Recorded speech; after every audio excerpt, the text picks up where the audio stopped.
جو کچھ فلسطینیوں کے ساتھ گزشتہ 75 سالوں سے ہو رہا ہے، اس کے ذمہ دار اس دنیا میں رہنے والے مسلمان ہیں، کوئی دوسرا اس کا ذمہ دار نہیں ہے۔ اس لیے کہ جو فلسطین کے دشمن ہیں، ہمارے دشمن ہیں، کشمیر کے دشمن ہیں، بنگلہ دیش کے مسلمانوں کے دشمن ہیں، روہنگیا مسلمانوں کے دشمن ہیں، اس قسم کے جو بھی صورتحال مسلمانوں کے ساتھ ہے، جو لوگ یہ ظلم، زیادتی، دہشت گردی رونما کرتے ہیں، ہم انہی سے تو بھیک مانگتے ہیں۔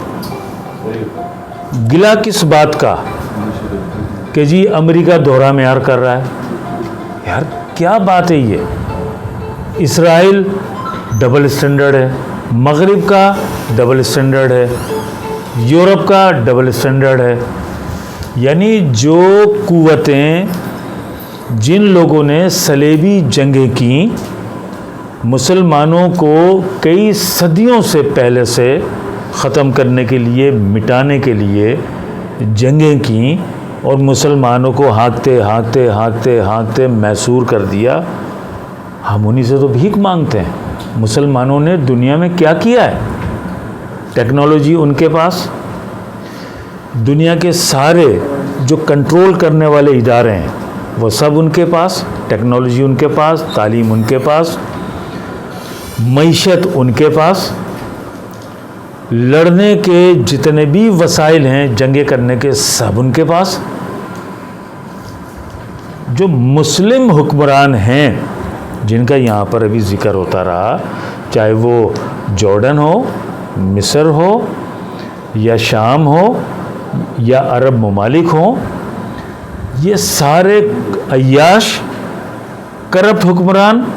جو عیاش ہوگا، جو کرپٹ ہوگا، وہ کبھی جہاد کے لیے نہیں آئے گا، وہ کبھی مشکل راستے کا چناؤ نہیں کرے گا۔ 57 اسلامی ممالک ہیں، ان تمام کے تمام کا یہ حال ہے۔ ان 57 اسلامی ممالک سے آگے بڑھ کر جو غیر مسلم کنٹری ہیں، چاہے وہ چائنا ہو، اس نے ایک اسٹینڈ لیا، نارتھ کوریا نے اسٹینڈ لیا، رشیا نے اسٹینڈ لیا، برازیل نے اسٹینڈ لیا، بولیویا نے اسٹینڈ لیا، کمبوڈیا نے، یعنی یہ وہ ممالک جنہوں نے اسٹینڈ لیا جب انہوں نے یہ دیکھا کہ مسلمان تو سمن بکمن امیون بالکل اپنے گھروں میں اپنی عیش و عشرت میں مگن ہیں، وہ سارے بھی پیچھے ہٹنا شروع ہو گئے۔ یہ مصر، اگر یہ چاہتا مصر 100 ٹینک لا کے کھڑا کر دیتا، 20-25 طیارے لاتا رفح بارڈر پر، رفح کراسنگ پر، اور بولتا کہ میں یہاں کی جو راہداری کھول رہا ہوں، دیکھتا ہوں کون مائیکل آل یہاں پر آتا ہے، کون ہمیں یہاں پر امداد پہنچانے سے روکتا ہے، کون ہمیں یہاں پر زخمیوں کو نکالنے سے روکتا ہے، تو کیا اسرائیل آ کر کے مصر سے لڑتا؟ اندر وہ نبرد آزمائے فلسطینیوں کے ساتھ، تو کیا وہ مصر سے لڑتا؟ کیا وہ جارڈن سے لڑتا؟ کیا وہ شام سے لڑتا؟ لیکن نہیں، یہ سارے جو مسلمان، پاکستان کی مثال لے لیجئے، میں تلخ باتیں کر رہا ہوں، یہ المیہ ہے ہمارا جس کی سزا جو لوگ جہاد کریں گے، جو جدوجہد کریں گے، 2 ارب مسلمانوں کا نام لے کر، 57 اسلامی ممالک کا نام لے کر وہ زندہ درگور ہو جائیں گے۔ اس لیے ان کے پیچھے یہ کوئی مسلمان ممالک، کوئی مسلمان حکمران ان کے پیچھے نہیں آئے گا۔ صلاح الدین ایوبی چلے تھے نا وہاں سے، کرد سے، عربی نہیں تھے وہ کرد کے تھے، انہوں نے جا کے فتح کر کے دکھایا۔ تو سارے وہاں یہ ساری داستان، ساری تفصیل ظلم و ستم کی، دہشت گردی کی، یا کسی کو مجھے بتانے کی ضرورت نہیں ہے۔ اس لیے یہاں بیٹھے ہوئے جتنے لوگ بھی ہیں سب کو پتہ ہے وہاں رات دن کیا ہو رہا ہے۔ وہاں جو ظلم و ستم روا رکھا گیا ہے، یہاں سعودی عرب میں وہ لبنانی اداکارہ، لبنانی ہے یا کولمبین ہے، شکیرا، اس کا کئی روز سے کنسرٹ چل رہا ہے، ڈانسوں کی محفلیں چل رہی ہیں۔ کون سی مسلم امہ ہے ہی نہیں مسلم امہ دنیا میں، صرف نام ہے مسلمانوں کا۔ امہ کوئی نہیں ہے، ساری مسلمان آپس میں لڑ رہے ہیں، آپس میں اختلافات ہیں، آپس میں گروپنگ ہے، آپس میں فرقہ بازی ہے۔ آپ بتائیے پاکستان میں کہاں مظاہرے ہو رہے ہیں سوائے کراچی، حیدرآباد، میرپور خاص کے پی کے میں کوئی مظاہرہ ہو رہا ہے؟ پنجاب میں کوئی مظاہرے ہو رہے ہیں؟ بلوچستان میں کوئی مظاہرے ہو رہے ہیں؟ گلگت بلتستان میں، کشمیر میں کوئی مظاہرے ہو رہے ہیں؟ ابھی کل یہ کرپٹ لوٹ مار کرنے والے یہ سیاستدان نکلے ہیں روڈوں پر، 2-2 لاکھ 3-3 لاکھ 4-4 لاکھ کا مجمع لگ جائے گا۔ ایسے ہی ہے نا، یہ ہمارے ماحول ہے۔ تو بھائی ہم اپنے فلسطین بھائیوں کی مدد کس طرح کریں؟ فیصلے ریاستیں کرتی ہیں، عوام دباؤ پریشر بڑھاتے ہیں۔ آپ نے 2-2 ہزار عوام کو خوش کیا ہوا ہے کہ جی یہ شاہین 1 ہے، شاہین 2 میزائل ہے، یہ ابابیل میزائل ہے، یہ ایٹمی۔ بھائی کس کے لیے ہے یہ 3-3 ہزار کلومیٹر 5-5 ہزار کلومیٹر والے میزائل؟ یہ کس کے لیے ہیں؟ کیا خیال ہے میرے بھائیوں؟ یہ صرف رکھ کر اس کے اوپر ملک عوام کے پیسے کا ضیاع کرنے کے علاوہ کچھ نہیں ہے۔ F-16 تیار ہے، میراج تیار ہے، JF-17 تھنڈر تیار ہے، کس کے لیے ہیں؟ تو یہ جو ہم ساری باتیں کرتے ہیں ہمیں کرنی بھی چاہیے کہ ان کے ساتھ جو ظلم و زیادتی ہو رہی ہے کرنی بھی چاہیے، لیکن اس کے ساتھ ساتھ ہمیں اپنے اپنے حصے کا کام کرنے کی ضرورت ہے۔ متحدہ قومی موومنٹ پاکستان نے جو یہ احتجاجی ریلی شاہراہ فیصل پہ نکالی، اس کو نام دیا کہ تمام سیاسی مذہبی پارٹیوں کے لوگ آئیں، اپنے اپنے پرچم لے کر آئیں، MQM کا پرچم لے کر نہیں آئیں، تاکہ یہ ایک میسیج جائے کہ یہاں کی عوام بلا کسی تفریق کے یہ سب فلسطینی کاز کے اوپر متحد ہیں، یکجہتی کا اظہار کر رہے ہیں۔ اور وہ میسیج بہت بڑا میسیج گیا، پوری دنیا میں گیا، انڈیا کے ٹی وی چینلوں پہ ہر جگہ وہ چلا۔ تو بات یہ ہے کہ 75 سال سے ہمارا رونا گانا چل رہا ہے۔ 1967 کی جو آخری جنگ ہوئی، پاکستان گیا تھا نا اس میں، اس کے بعد سے آپ دیکھ لیں سب نے ان کو بے یار و مددگار چھوڑ دیا۔ اب کیا ہے صورتحال؟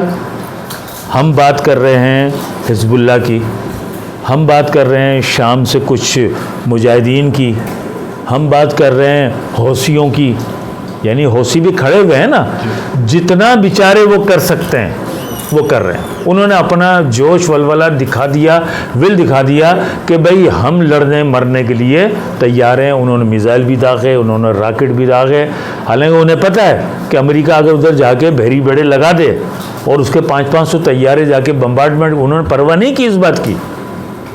انہوں نے کہا کہ یار ہم جو کر سکتے ہیں وہ تو کریں۔ اسلامی دنیا کی پہلی ایٹمی طاقت، واحد ایٹمی طاقت، ہم سب وہ اپنی ساری چیزیں بنا کے ان کو سیف رکھا ہوا، اس کی حفاظت پر مامور ہے، بس اس کے علاوہ ہمارا دوسرا کردار نہیں ہے۔ تو بھائی ہونا یہ چاہیے تھا کہ یہ دولت جو اسلامی ممالک کے پاس ہے، اس دولت کا استعمال کرتے ایجوکیشن میں ٹیکنولائن بنا لیا ہے کہ فلسطینیوں کو یہاں صفحہ ہستی سے مٹانا ہے۔ وہ بیچارے کنفائن ہیں غزہ میں اور ویسٹ بینک میں، وہ کب تک لڑیں گے؟ جو کچھ ان کے پاس وسائل ہیں وہ ایک خاص مدت میں جا کے بھائی ختم ہو جائیں گے۔ وہ وسائل کہیں سے ان کو سپلائی نہیں ہے۔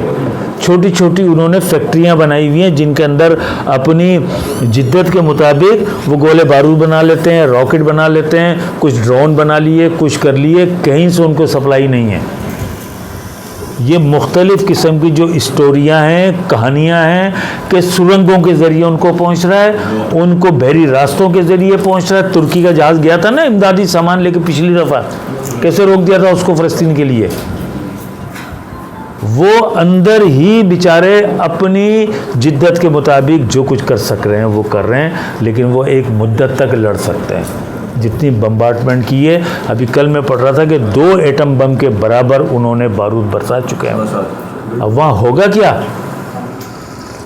وہاں ہوگا کیا؟ جس طریقے سے پورا ڈیمیج کر دیا ہے سارا. یہ مایوسی والی بات نہیں کر رہا ہوں کہ حقیقت ہمیں پتہ ہونی چاہیے کتنے وسائل. اب یہ مثال کے طور پہ حیدرآباد ہے. حیدرآباد کی عوام اپنی آزادی کا اعلان کرتے ہیں. اب حیدرآباد تو چاروں طرف سے گھر گیا نا, پاکستان کی فوج اور سارے مل کے. کب تک حیدرآباد والے لڑ لیں گے؟ وہ تو محصور ہیں بیچ میں. اب یہ جو پروکسی وار ہیں جن کی پشت پناہی زیادہ تر ایران کر رہا ہے, ٹھیک ہے نا, ایران ایک حد تک جائے گا اور بس اس سے آگے ایران بھی نہیں جائے گا, اس لیے کہ اس کے ملک پہ اگر یہ حملہ کر دیں گے ایران کو بچانے کون آئے گا؟ کوئی نہیں آئے گا ایران کو بھی بچانے کے لیے. مسلمان ممالک بھی طاق میں لگے ہوئے ہیں. تو بھائی یہ ہمارا جو میں نے گفتگو کی ہے یہ ہمارا المیہ ہے. ہم نے کبھی کوئی تیاری نہیں کی, 75 سال ہمارے اس میں گزر گئے. اسی طریقے سے یہ جو ابھی ظلم و ستم کا دہشت گردی کا طوفان آیا ہوا ہے یہ ختم ہو جائے گا. ایک نئی تاریخ لکھ دی جائے گی اور اس کے بعد تمام مسلمان اپنی عیش و عشرت میں, عیاشیوں میں, اپنی زندگیوں میں مگن ہو جائیں گے. اس کے لیے ضروری یہ ہے کہ ایک اس معاملے میں کام ہونا چاہیے. پاکستان کے گورنمنٹ خاص طور پہ یونائٹڈ اسلامک فیڈریشن ہے, 57 ممالک ہیں, اگر ان کی فیڈریشن بعد میں آخر میں آپ گفتگو کر لیجیے. دیکھیں آرگنائزیشن آف اسلامک کنٹریز کی OIC موجود ہے, کیا اس کا کام ہے؟ کچھ بھی نہیں.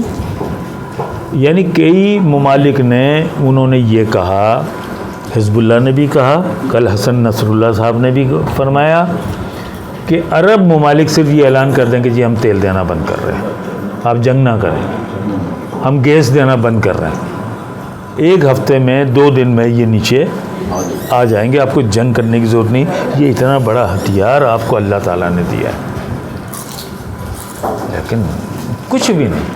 وہ بیچارے, ہم روز گنتیاں کر رہے ہیں, سارے مسلمان روز کاؤنٹنگ کر رہے ہیں. آج 3000 ہو گئے, کل 3500 ہو گئے, 4000 ہو گئے, آج 10,000 کراس کر گئے. بلڈنگوں نیچے دبے ہوئے ہیں وہ الگ ہیں, وہ پتہ نہیں کتنے ہزاروں لوگ ہیں جو ملبے تلے دبے ہوئے ہیں. بس صرف گنتی چل رہی ہے اور روز یہ چل رہا ہے کہ آج 3 اسپتال بھی تباہ کر دیے, آج 5 اسپتال بھی تباہ کر دیے, یہ کر دیا. یہ کاؤنٹنگ چل رہی ہے, ظلم و ستم اور جو دہشت گردی چل رہی ہے, ہم سارے کاؤنٹنگ میں لگے ہوئے ہیں. ایسے میں کاؤنٹنگ بھی ہونی چاہیے. نہیں, میں کہہ رہا ہوں ہم تو صرف کاؤنٹنگ کر رہے ہیں نا, ٹھیک ہے, ہاں کاؤنٹنگ صرف کر رہے ہیں. عملی طور پر اب یہ پاکستان ہے, 25 کروڑ آبادی ہے نا, چاروں صوبوں میں 25-25 لاکھ لوگ سڑکوں پر آ کر بیٹھ جائیں صرف, اور حکومت سے کہیں کہ جی ہم جانے کے لیے تیار ہیں, آپ جہاد کا اعلان کرو. کیا خیال ہے؟ آپ جہاد کا اعلان کرو اور ہم جانے کے لیے تیار ہیں, آپ ایران سے بات کریں, عوام جائے گی, فوج جائے, آپ جہاد کا اعلان کریں. لیکن اگر حکومتوں پر عوام دباؤ پریشر نہیں بڑھائیں گے تو حکومت تو اپنی عیش و عشرت کے لیے حکومت ہے بھائی, عوام کے لیے کوئی حکومت نہیں ہے. 70% بجٹ ہمارا ڈیفنس پہ چلا جاتا ہے, اور ڈیفنس صرف دیکھنے کے لیے ہے, اس کو سجا کے رکھنے کے لیے. جیسے بہت سارے گھروں میں کلام پاک کو غلاف میں لپیٹ کے اوپر مقدس اونچائی پہ رکھ دیا جاتا ہے, اس کے بعد کوئی سالوں اس کو کھول کے نہیں دیکھتا. یہی ہمارے میزائل ہیں, یہی ہمارے ایٹم بم ہیں, یہی ہمارے ٹینک ہیں, یہی ہمارے طیارے ہیں, جو بس صرف خرید کے صرف دنیا کو دکھانے کے لیے یہ ہمارے پاس ہے. تو بھائی پھر کون جائے گا؟ پھر فلسطین کیسے لڑیں گے؟ وہ کہتے ہیں کہ بھائی آپ ہمیں ہماری مدد کرو, ہم خود لڑیں گے, آپ ہمیں اسلحہ دے دو, آپ ہمیں چیزیں بھیجو, ہم لڑیں گے. لیکن وہاں تو یہ ہے کہ جناب مصر, قطر, انہوں نے مل کے ایک ثالثی کا کردار ادا کیا. یہ طے ہوا کہ جی وہاں سے اتنے ہزار لوگوں کو نکالا جائے گا, زخمیوں کو مصر لایا جائے گا, اور جتنے فارنیئرس ہیں ان کو نکالا جائے گا. اس کے بعد انہوں نے ان کے اوپر بھی بمباری سب کچھ ہوا. اب وہ ثالثی کا کردار ادا کرنے والے کہاں ہیں؟ مصر, کہاں ہیں قطر, جو یہ بات تو کریں کہ بھائی آپ نے ہم سے مذاکرات کیے تھے. سب خاموش بیٹھے ہوئے. تو یہ اس طریقے سے کچھ نہیں ہوگا. کہ صلاح الدین ایوبی جب تک نہیں کوئی نکلے گا, جب تک کچھ نہیں ہوگا. یہ حکمران تو کچھ نہیں کریں گے, یہ میں آپ کو بتاتا ہوں. ان کے ایوان لرزنے لگتے ہیں کہ یار ہم تو اتنی عیاشیوں میں ہیں, ہم اپنی عیاشیوں کو لات کیوں ماریں. کوئی نہیں. عوام بھی احتجاج کرتی رہے گی. 1 لاکھ کا احتجاج کسی نے 1.5 لاکھ کا کر لیا, کسی نے 2 لاکھ کا کر لیا, کسی نے 5 لاکھ کا کر لیا. حکومت بھی مطمئن ہے کہ بھئی آج احتجاج کریں گے, کل یہ گھروں میں جا کے بیٹھ جائیں گے. حکومت کا کیا لینا دینا. تو جتنی ہماری آرگنائزیشنس ہیں ان سب کو یہ سر جوڑ کے بیٹھنا چاہیے کہ نمبر 1 ہم فلسطینیوں کی کیا مدد کر سکتے ہیں, کس طرح مدد کر سکتے ہیں. حکومت کو کس طرح پریشر میں لائیں, حکومت کو تیار کریں. ادروائز تو پھر بس ٹھیک ہے. ہم سے زیادہ بڑے مظاہرے امریکہ میں ہوئے, وائٹ ہاؤس میں گھس گئے لوگ, لنڈن میں, یعنی ایسا کہ جیسے سیلاب امڑ آیا ہے. برلن میں, یعنی جو غیر مسلم ممالک ہیں ہم سے بڑے احتجاج ان کے ہوئے ہیں.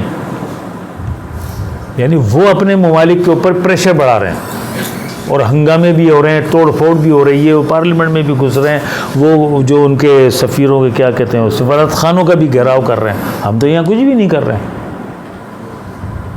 تو بہرحال یہ میری چند باتیں کڑوی تو ہیں, لیکن ظاہر سی بات ہے کہ جس طرح ہر مسلمان کا دل, ان کے جذبات, ان کی خواہشات فلسطینیوں کے ساتھ دھڑکتے ہیں, بھائی میرا بھی دل اسی طرح دھڑکتا ہے. تو میں بھی اسی طرح سوچتا ہوں کہ ان کی مدد کس طرح کی جائے. اگر مدد نہیں ہو رہی ہے تو بھائی میں بھی اندر اندر سے سلگتا ہوں کہ یار کیا ہو رہا ہے. وہ ساری جو تفصیل ہمارے کچھ شرکا جو یہاں بتا رہے تھے جو کچھ ہو رہا ہے, اور سب بھائی ٹویٹر ہے, فیس بک ہے, یوٹیوب ہے, گوگل, یہ سارا کس کے کنٹرول میں ہے؟ ہم گلا کر رہے ہیں کہ یار ہمارے اسپیس نہیں مل رہا, ہمارے اکاؤنٹ بند کر دیتے ہیں, ہمارے یہ بھائی ان کے کنٹرول میں, وہ جو چاہے کریں. آج وہ آپ کی ایئر لائنوں کو بند کر دیں, بولیں گے جی کسی ملک میں آپ کی ایئر لائن نہیں جائے گی, پابندی لگا دی آپ کے اوپر. یونائٹڈ نیشن کے ذریعے عراق پہ حملہ کروایا نا, یونائٹڈ نیشن کے ذریعے قرارداد لا کے قرارداد پاس کرائی یونائٹڈ نیشن کی, انہوں نے کہا کہ جی عراق میں گھس جاؤ. تو یہ جو صورتحال ہے یہ 75 سال, وہ تو دیکھیں ان کی جو کوششیں کاوش ہیں اس کو تو چراغ کو کیا کہتے ہیں دکھانے کے مترادف ہے, چنگاری کے مترادف. وہ تو جو کر رہے ہیں وہ تو کریں گے. انہوں نے سر سے کفن باندھے, ان کو تو پتہ ہے نا کہ یار ہم ایک اوپن جیل کے اندر قید ہیں, اس کے باوجود انہوں نے حملہ کیا نا, نکلے کیا کیا کر دیا. کیا انہیں نہیں پتہ تھا کہ یہ ہمیں گھیر کے مار دیں گے؟ انہیں پتہ تھا. لیکن وہ یہ ان کی جو یہ کوشش, یہ کاوش ہے, ہر 8-10 سال بعد وہ ایسا ایونٹ کرتے ہیں مسلم امہ کو جھنجھوڑنے کے لیے, اپنی آواز کو بلند کرنے کے لیے, اپنا آپ دکھانے کے لیے کہ بھائی ہم کشمیری, ہم فلسطینی بھی موجود ہیں. یہ 10,000 12,000 ابھی جو انتفاضہ کی تحریک تھی 32,000 لوگ شہید ہوئے تھے. کیا ہوا؟ 32,000 لوگ شہید ہو گئے, سب ملیہ میٹ ہو گیا. اس کے بعد 10-12 سال 15 سال میں پھر انہوں نے اپنے علاقے کو بنایا, سب کچھ کیا, سارا کچھ کیا. جب انہوں نے دیکھا یہ تمام عرب ممالک انہوں نے ایک ایکارڈ کر لیا ہے, کیا نام ہے اس کا, یار ابھی ایک ایکارڈ ہوا نا جس میں سعودی عرب بھی جا رہا ہے, وہ بھی جا رہا ہے, میرے منہ پہ نہیں آ رہا ہے. تو انہوں نے کہا یہ تو سب ان کے ساتھ معاہدے کرتے چلے جا رہے ہیں سارے اسلامی ممالک, ہمارا کیا ہوگا؟ انہوں نے کہا کرو یار, 10 12 15 20 50 ہزار لوگ شہید ہو جائیں گے نا, ہو جائیں, اس کو تو ملیہ میٹ کرو. جو سارے اسلامی ممالک ان کے نرغے میں جا رہے ہیں, اس کو تو یہ کوشش ہے ان کی, یہ کوشش ہے. ورنہ یہ سارا آپ یہ دیکھیں نا, مصر کو آفر کی امریکہ نے $102 بلین اس کے اوپر قرض ہے مصر کے اوپر, $102 بلین. امریکہ نے کہا کہ آپ یہ سارے فلسطینی لے لو, ان کو کیمپوں میں کر دو، غزہ وغیرہ یہ سارا خالی کر دو، ہم آپ کے یہ سارے $102 بلین قرض وغیرہ جو کچھ بھی آپ نے یہ سب معاف کر دیں گے۔ اس کے بعد یہ ان ثالثی کا کردار عطا ہوا ہے یہ لوگوں کو نکالنے والا، یعنی ان کو بچانے کے لیے ٹینک نہیں آ رہے ہیں، ان کو روکنے کے لیے اس نے ٹینک لگائے ہوئے ہیں مصر نے۔ تو بھائی یہ عالمیہ، وہ بیچارے کیا کریں، وہ تو لڑ رہے ہیں، وہ تو قربانی دے رہے ہیں، اور وہ اسی طرح لڑتے رہیں گے، اسی طرح قربانی دیتے رہیں گے۔ کچھ گروپ ان کا ساتھ دینے کے لیے میزائل جو مار سکتے ہیں ماریں گے، بس۔ میں نہیں سمجھتا جب تک یہ حکمران عیاش، کرپٹ حکمران اسلامی ممالکوں پر مسلط ہیں، اگر کوئی شخص آرام و آسائش میں رہنے والا شخص مشکل حالات سے ہمیشہ گھبراتا ہے کہ بھئی میں تو ایئر کنڈیشن میں رہتا ہوں، اچھے گھر میں رہتا ہوں، میں کیوں کسی تحریک میں کسی میں ایسی میں جاؤں جس کی وجہ سے میں مشکل پریشانی اٹھاؤں یا میں گرفتار ہو جاؤں، میں جیل میں چلا جاؤں، میں کیوں کروں یہ، میں تو اچھی لائف گزار رہا ہوں۔ تو ہمیشہ ہمیں یہ ذہن میں رکھنا چاہیے، آرام و آسائش میں رہنے والا فرد جس کی فیملی ویل آف ہے، یا سیاستدان ہے، یا وزیر اعظم ہے، یا یہ جرنیل ہیں، یہ کہیں گے یار دوسروں کی لڑائی میں ہم اپنے آپ کو تباہ برباد کیوں کریں، ہم اپنے آپ کو نقصان میں کیوں ڈالیں۔ ہاں اگر مسلم امہ ہوتی تو جاتے نا قافلے، نکلتے پھر۔ بس میں تو یہ سب سے گزارش کروں گا، ہم سارے لوگ جو کام کر سکتے ہیں وہ ہم اپنے اپنے کام انجام دیں۔ اگر ہم امید لگائیں مغرب سے، امریکہ سے، کسی اور سے، اسلامی ممالک سے، تو بھائی خدا کے واسطے یہ امید کا دامن ہمیں چھوڑ دینا چاہیے۔ 75 سالوں سے یہی ہو رہا ہے ان کے ساتھ۔ کشمیریوں کے ساتھ کیا ہو رہا ہے مجھے بتا دیجئے، ایک اسلامی ملک کشمیریوں کے لیے آواز اٹھاتا ہے؟ نہیں اٹھایا کسی نے بھی۔ وہاں کشمیریوں کے ساتھ ظلم و ستم ہو رہا ہے، یہاں ہمارے عرب ممالک آگے G8 کی کانفرنس کرے۔ چائنا نے بائیک آؤٹ کیا، نہیں گیا۔ G20 میں چائنا نہیں گیا، G8 میں چائنا نہیں گیا۔ اس نے بولا تم کشمیر میں کر رہے ہو G20 کی کانفرنس اجلاس، میں نہیں آؤں گا۔ وہ متنازع علاقہ اسلامی ممالک آئے سارے۔ تو یہ ڈبل اسٹینڈرڈ ہمارا ہے، مسلمانوں کا ہے، دوغلی پالیسی مسلمانوں کی ہے۔